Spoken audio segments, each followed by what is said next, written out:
Good morning guys. Ayan, mag-agahan tayo ngayon ng kasaba or kamuting kahoy. Ayan, tinatawag.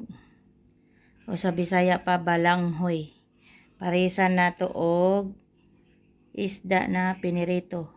Hindi lang fresh yung isda guys, kaya ganyan na yung hitsura niya.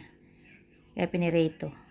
Kasi pag hindi siya naubos, ilalagay mo yan sa munggo or gulay. Ayan. Di naman yan masisira.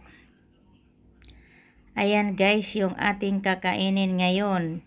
Di tayo magkakanin buong maghapon na itong ganito guys.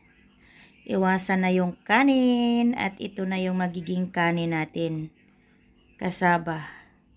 Or saging. Pero hindi pa ako nakakabili ng saging guys. Saging kasi dito guys ay ibang bansa. Hindi siya sabah na katulad sa atin. Ayan po siya.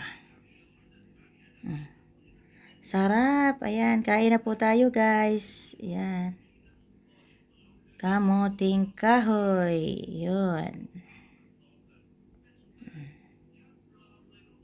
Sarap, diba? Kain natin guys.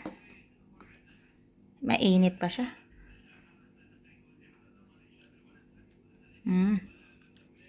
Lami.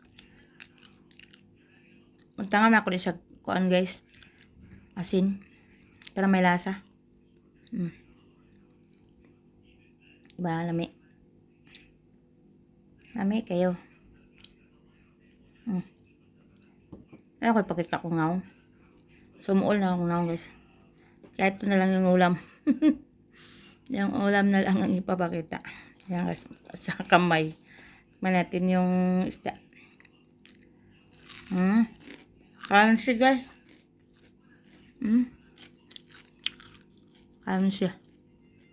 Sarap.